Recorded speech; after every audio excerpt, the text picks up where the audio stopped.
Ya, assalamualaikum warahmatullahi wabarakatuh.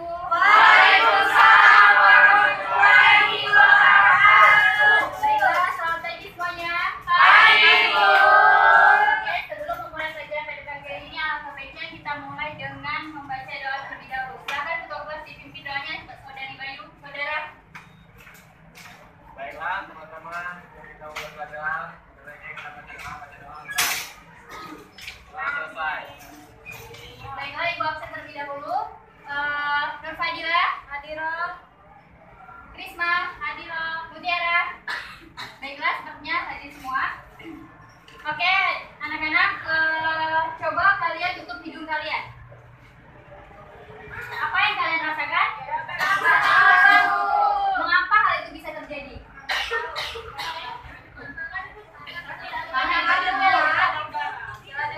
Karena nggak ada udara. Baiklah anak-anak, pada pagi hari ini kita akan membahas mengenai sistem pernafasan pada manusia. Ada yang udah tahu apa itu sistem pernafasan pada manusia? Sistem Iya. masuknya udara ke dalam hidung. Ya, benar sekali apa yang disampaikan oleh teman kalian. Jadi pada pagi hari ini kita akan membahas apa itu sistem pernafasan pada manusia, kemudian alat-alat apa yang ada pada sistem pernafasan pada manusia, kemudian mekanisme pernafasan pada manusia. Nah, itu ya. Iya, silakan. Ibu membawa gambar sistem pernafasan pada manusia. Bagus juga nggak? Dari sistem pernafasan, gambar sistem pernafasan ini, coba tolong kalian sebutkan organ-organnya. Paru-paru.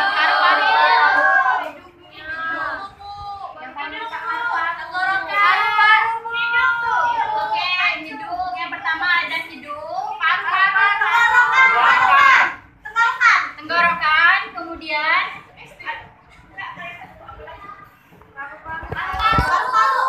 apa lagi? Selanjutnya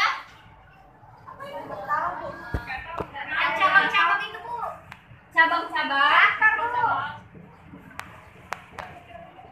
Selanjutnya taring. Oke.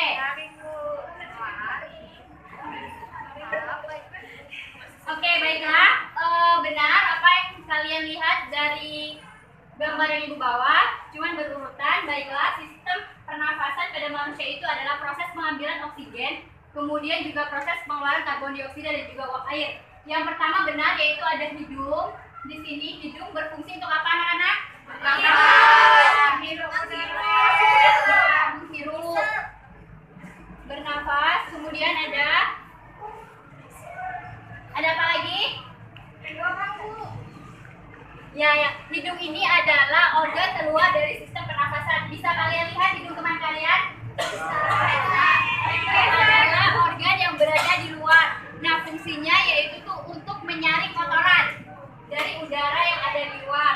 Nah, mengapa bisa untuk menyaring kotoran? Ada yang tahu? Ya, benar. Ada rambut-rambut halus di dalam hidung. Kemudian yang kedua itu, Ibu benarkan ya urutannya. Yang pertama ada hidung. Kemudian yang kedua di sini tenggorokan. Sebenarnya benar, cuman belum tepat urutannya. Yang kedua itu sebenarnya ada faring. Faring ini bukan organ inti, namun juga ikut andil karena faring ini adalah persimpangan antara saluran pernafasan dan juga saluran pencernaan. Kalian pasti kalau misalkan ngomong nggak boleh sambil makan, nggak boleh sambil ngomong kan? Nah, itu karena adanya faring. Nah, di faring ini ada namanya epiglotis. Epiglotis itu ibarat pintu. Jadi misalkan kalian bernafas, saluran yang untuk pencernaan akan ditutup oleh epiglotis. Begitupun sebaliknya, paham? Paham. Kemudian yang ketiga ada laring. Laring ini adalah pangkalnya tenggorokan. Nah, di laring ini ada pita suara. Jadi ketika udara ini melewati pita suara akan menghasilkan bunyi. Oke, jadi kalau misalnya kalian ngomong itu juga perlu adanya udara. Kemudian yang keempat ada trakea atau yang biasa disebut dengan tenggorokan. Bisa dibaca tulisan Ibu? Bisa.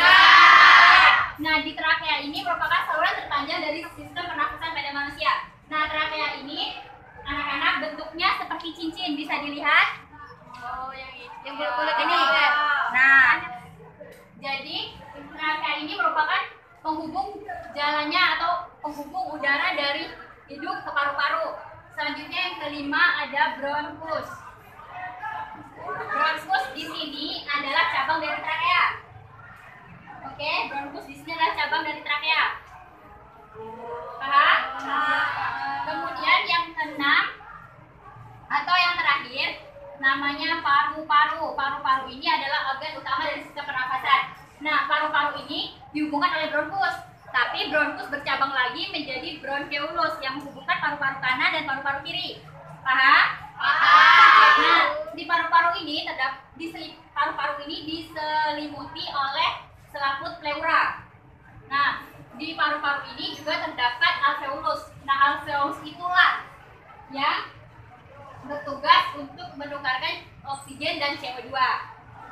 Sampai sini paham? Paham. Nah, kemudian Ibu akan membahas mekanisme pernafasan pada manusia. Itu ada dua. Yang pertama ada inspirasi. Yang kedua ada apa anak-anak? Ekspirasi. Nah, bedanya ini adalah inspirasi ketika kita mengambil udara. Jadi contohnya itu inspirasi. Oke, paham? Kemudian ekspirasi adalah proses pengeluaran udara. Jadi ketika kalian menghembuskan udara itu namanya ekspirasi. Nah, selanjutnya Ibu akan menjelaskan perbedaan pernafasan dada dan perut. Tidak ada perbedaan yang signifikan antara pernafasan dada dan pernafasan perut. Yang membedakan itu adalah organ-organ yang melaksanakan tugasnya. Paham? Paham. Nah, yang pertama ada pernafasan dada.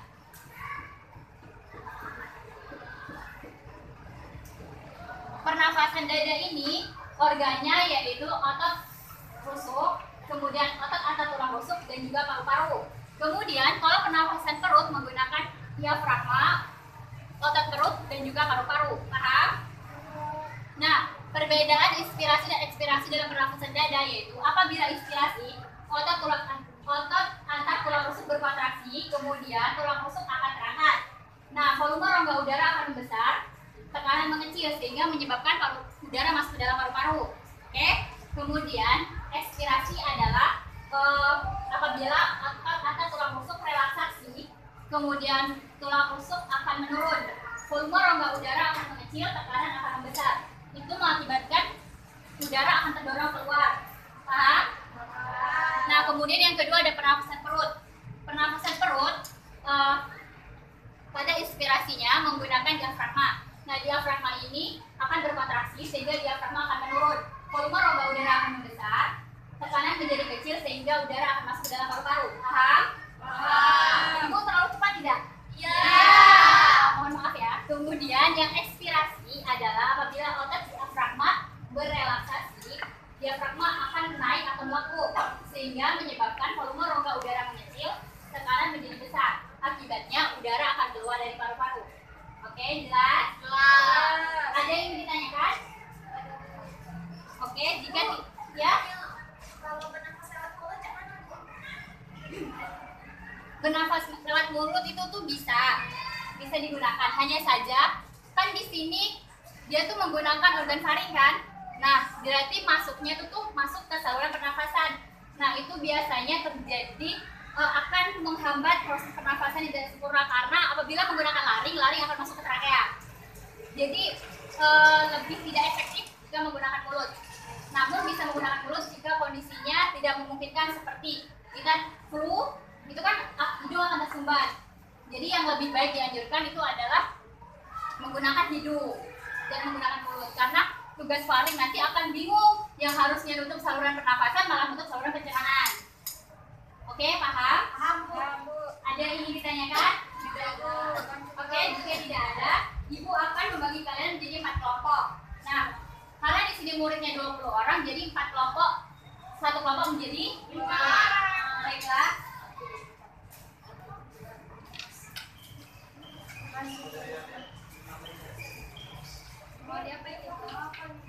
Ini adalah mini puzzle. Kalian harus membentuknya.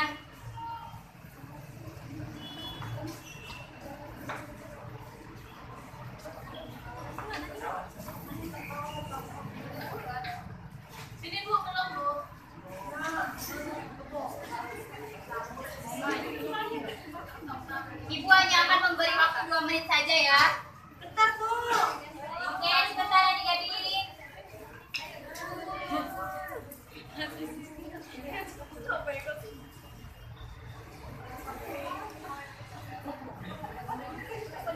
Ayo adik-adik, semangat-semangat kerja kelompok ya.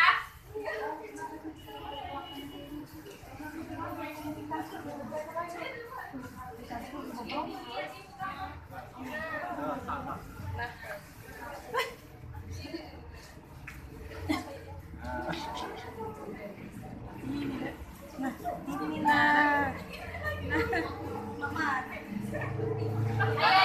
cepat ya.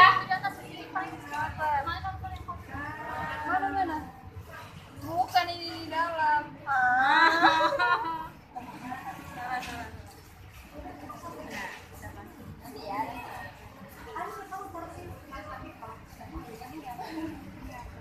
Iya, baik.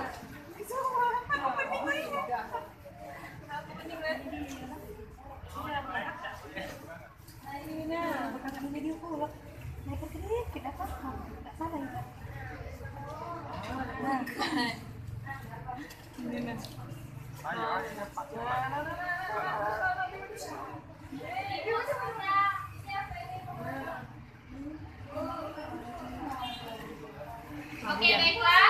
Kelompok 1 cuma. Oke, baiklah. Sudah semua? Sudah. Bisa? Bisa. Oke. Jadi kalian paham apa yang ada di sistem pernapasan pada manusia? Paham. Oke, baiklah. Coba tolong kalian simpulkan pelajaran apa yang kalian dapat pada hari ini. Coba tolong saudari Yovina, tolong simpulkan. Semuanya, Bu ya? Semuanya tanya. Kalau menurut saya, yang bisa saya pahami pada hari ini organ-organnya, Bu. Organ pernapasannya dimulai dari hidung, kemudian faring, laring, rangkaian atau tenggorokan, bronkus, dan paru-paru. Ya, baiklah. Itu tadi adalah